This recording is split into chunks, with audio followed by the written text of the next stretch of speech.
Hello friend, स्वागत है fast information में। बिहार स्वास्थ्य विभाग की तरफ से एएनएम की परीक्षा हम रेगुलर तैयारी करवा रहे हैं। तो आज हम फिर से एक नया क्लास लेकर आ चुके हैं टेक्निकल का। ये टेक्निकल क्वेश्चन रहेगा जो कि इम्पोर्टेंट रहेगा और हम आप लोग के साथ जो 40 मार्क्स का वादा किए हैं, तो आप लोग भी मेरे साथ पढ़ाई कीजिए उतनी ही मेहनत करके, तब जाके आपको 40 मार्क्स आपको टेक्निकल क्वेश्चन से आएंगे। तो आज का जो क्लास होगा वेरी इंपॉर्टेंट होगा और ये मेरा 26वां क्लास है। आप लोग जो न्यू स्टूडेंट है ना, वो प्ले लिस्ट में जाइए। प्ले लिस्ट में जाने के बाद एएनएम क्लास, वहाँ पर एएनएम एग्ज़ाम लिखा हुआ है। प्ले लिस्ट में एएनएम एग्ज़ाम पर क्लिक करेंगे। अभी तक जितने भी क्लास लिए हैं सारे क्लास के वीडियो वहाँ पर दिया गया है। सारे वीडियो आप आसानी से देख सकते हैं और वहाँ से पढ़ सकते हैं। तो फ्रेंड, अब हम लगातार क्लास ले रहे हैं। कल आपको मैथ का क्लास मिल जाएगा, बिल्कुल मिल जाएगा। मैथ का क्लास चाहिए, जो टॉपिक पे चाहिए वो टॉपिक मुझे कमेंट करें। मैथ का क्लास कल हम आपको स्टार्ट करेंगे, मैथ का क्लास कल, ठीक है। अब 2 क्लास बिल्कुल मिलेगा, हम कह रहे हैं अब 2 क्लास बिल्कुल मिलेगा, चाहे वो जनरल नॉलेज को मैथ का हो या फिर टेक्निकल क्वेश्चन का हो, आपको 2 क्लास बिल्कुल मिलेगा। अब आप लोग पढ़ाई करिए। चलिए आज हम बिना लेट किए क्लास स्टार्ट करते हैं वेरी इंपॉर्टेंट क्वेश्चन के साथ। तो क्लास का पहला क्वेश्चन मेरा इस तरह से रहेगा। तो चलिए क्वेश्चन को स्टार्ट करते हैं।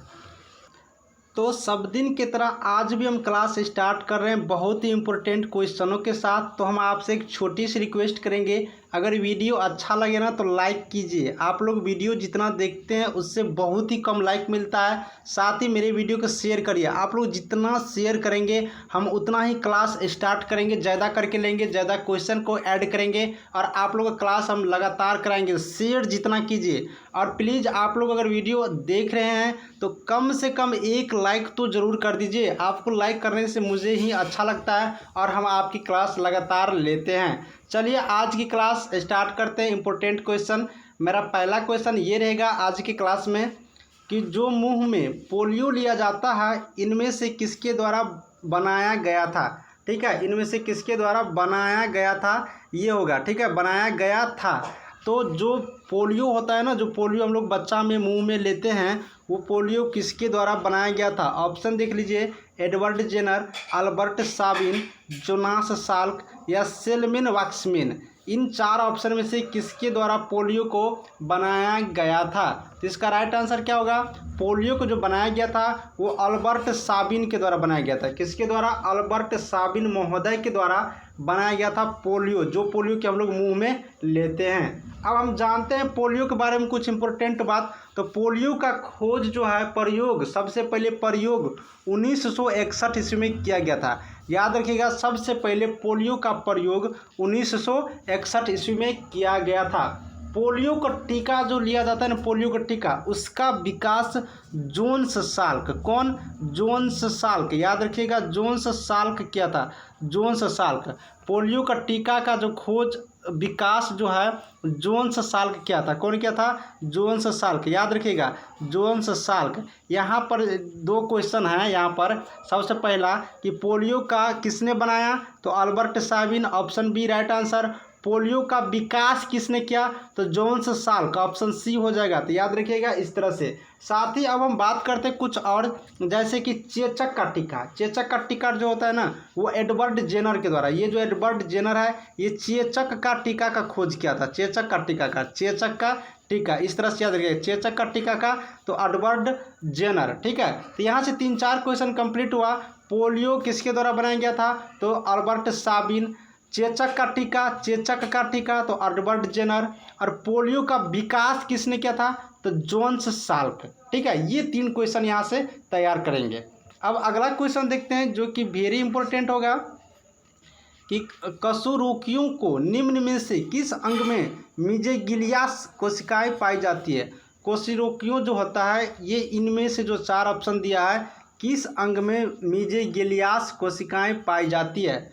मस्तिष्क में, वृक्क में, अंडाशय में या फिर वृषण में। बताइए इसका राइट आंसर क्या होगा। इसका राइट आंसर हो जाएगा, ऑप्शन देख लीजिए, इसका राइट आंसर क्या हो जाएगा। इसका राइट आंसर हो जाएगा ऑप्शन बी, यानी कि वृक्क में। कहाँ पर, वृक्क में। कशेरुकियों में जो होता है, जो कि अंग मीज़ेल्गिया पाई जाती, कोशिकाएं पाई जाती है, वह वृक्क में पाए जाते हैं। ऑप्शन बी इसका राइट आंसर। इस तरह से नेक्स्ट क्वेश्चन देखते हैं, लैंगिक व्यवहार तथा भावात्मक क्रियाओं का नियंत्रण मस्तिष्क के किस भाग से संबंधित है।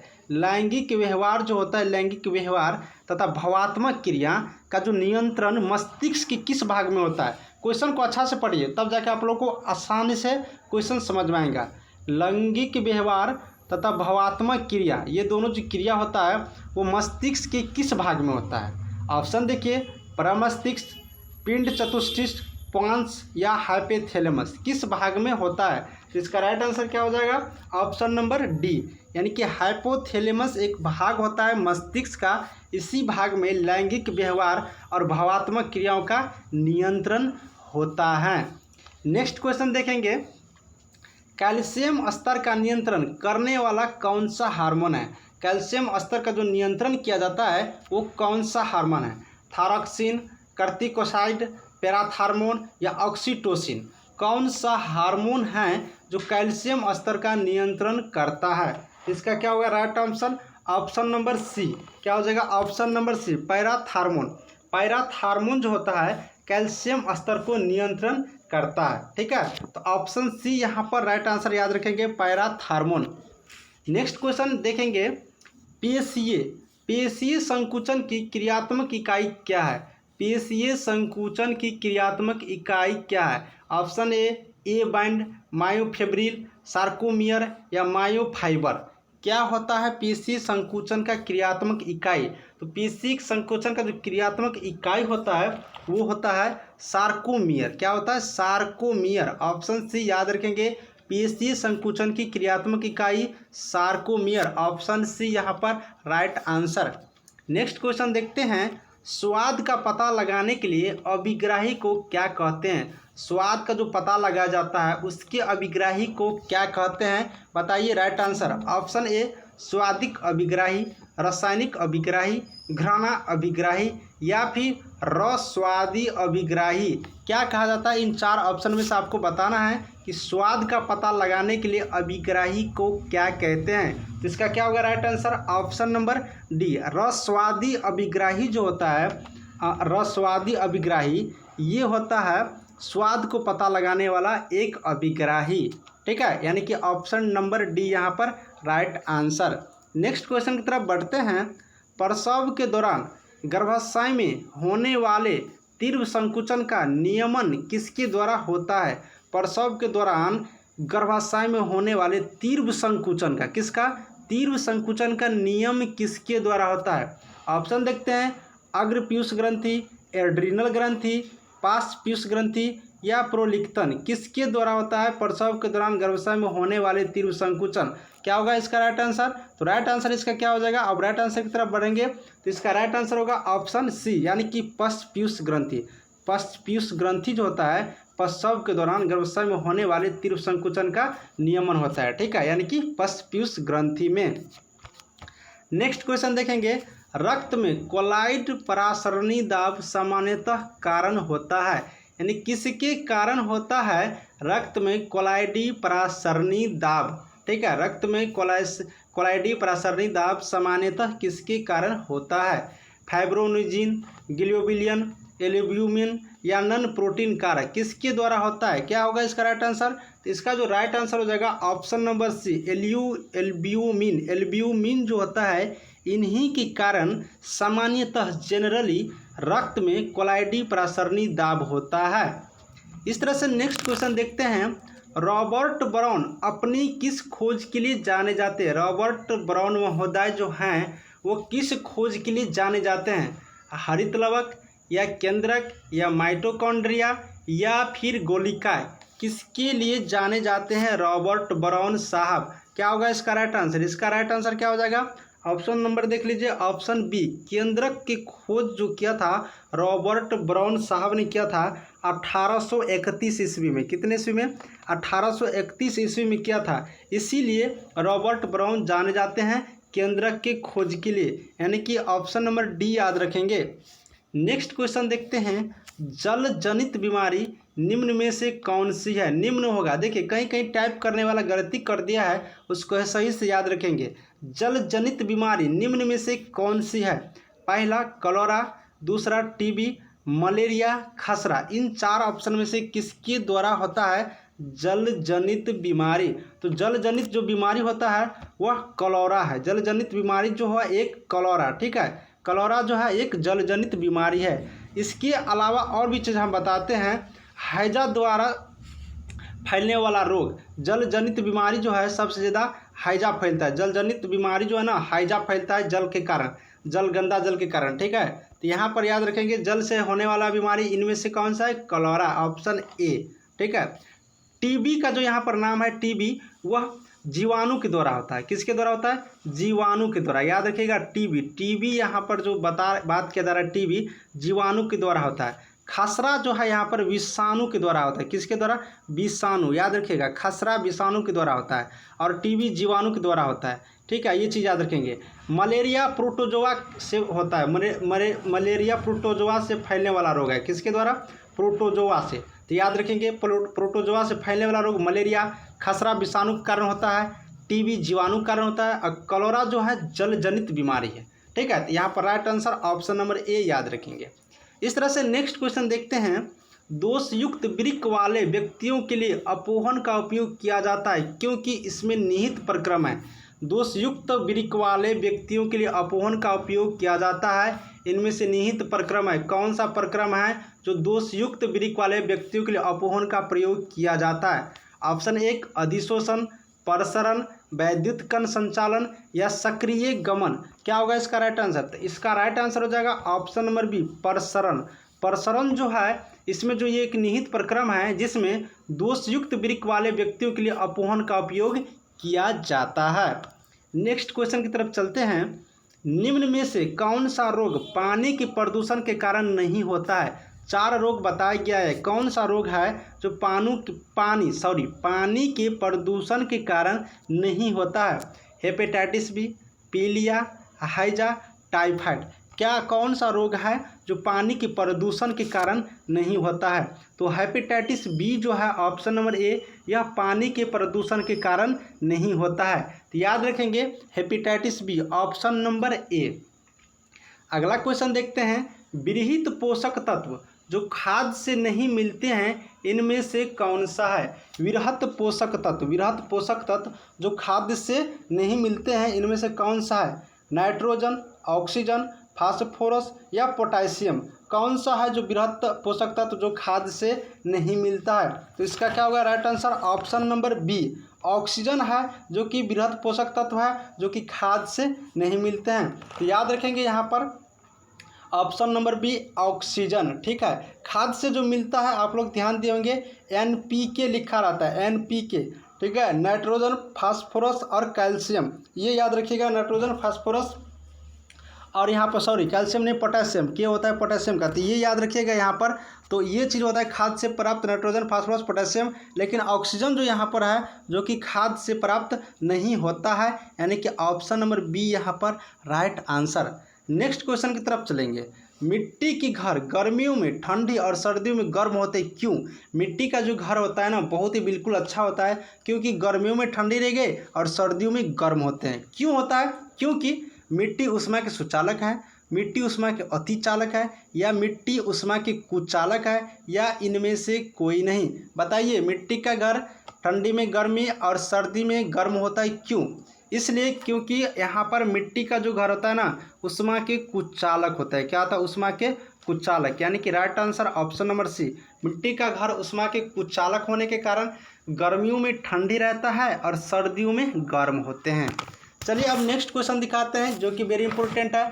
आप लोग को वीडियो अच्छा लग रहा है ना तो लाइक कर दे। चलिए, आपकी लाइक करने से मुझे अच्छा लगता है। साथ ही वीडियो को शेयर करिए। आप लोग जितना वीडियो को शेयर करेंगे, जितना ही शेयर करेंगे हम उतना ही अच्छा क्लास करेंगे और उतना ही ज़्यादा क्वेश्चन को ऐड करेंगे, ठीक है। चलिए अगला क्वेश्चन देखते हैं, प्रकाश रासायनिक धुएं की प्रकृति किसके हैं? प्रकाश का जो रासायनिक धुएं की प्रकृति है किसके कारण होता है? किसका है? ऑक्सीकारक, अपचायीकारक, ऑक्सीकारक, अपचायीकारक, दोनों या फिर इनमें से कोई नहीं? क्या होगा इसका राइट आंसर?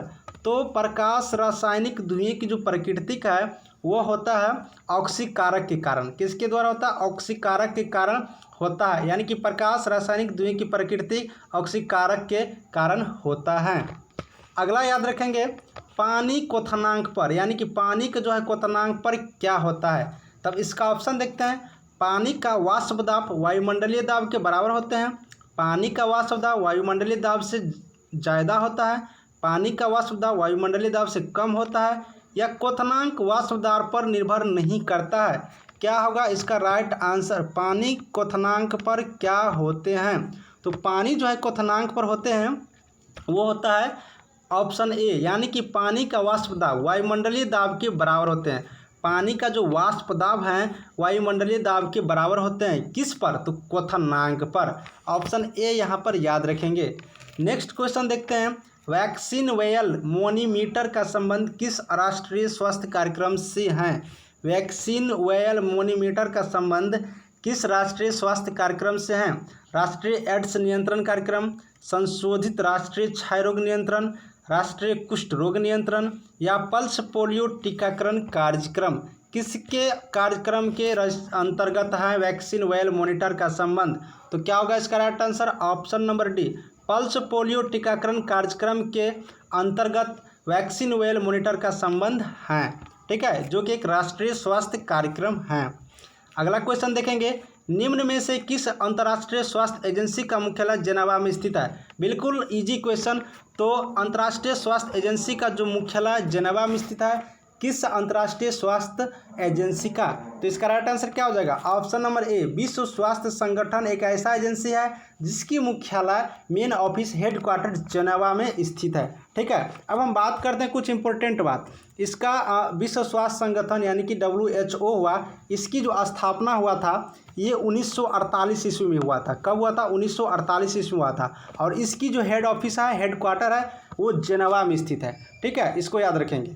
चलिए नेक्स्ट क्वेश्चन देखते हैं, प्राथमिक स्वास्थ्य केंद्र इनमें से कौन सा है? प्राथमिक स्वास्थ्य केंद्र, प्राथमिक स्वास्थ्य केंद्र को इस नाम से भी जाना जाता है, CHC, JSY, IMNCI या PHC। तो प्राथमिक स्वास्थ्य केंद्र को जो जाना जाता है वो जाना जाता है PHC के माध्यम से, प्राइमरी हेल्थ सेंटर, ठीक है, PHC, यानी कि option number D. Next question देखेंगे, गुड़ से प्राप्त होता है, गुड़ से क्या प्राप्त होता है? कार्बोहाइड्रेट, विटामिन ए, आयरन, उपरोक्त में से सभी। गुड़ से क्या प्राप्त होता है? तो गुड़ से जो प्राप्त होता है, गुड़ से प्राप्त होता है यानी कि उपरोक्त में से सभी। कार्बोहाइड्रेट भी मिलता है, विटामिन ए भी मिलता है, आयरन भी मिलता है, यानी कि तीनों मिलता है गुड़ से, ठीक है। तो याद रखेंगे ऑप्शन डी, उपरोक्त में से सभी, कार्बोहाइड्रेट, विटामिन ए और आयरन। तो ये 20 इंपॉर्टेंट क्वेश्चन जो करवाए हैं आपके टेक्निकल नॉलेज के लिए, जो कि आपको 40 मार्क्स कंफर्म कराएंगे। एक क्वेश्चन पर 2 मार्क, इस तरह से 20 क्वेश्चन कंप्लीट करेंगे तो आपको 40 मार्क्स कंप्लीट आएगा। देखते रहिए वीडियो।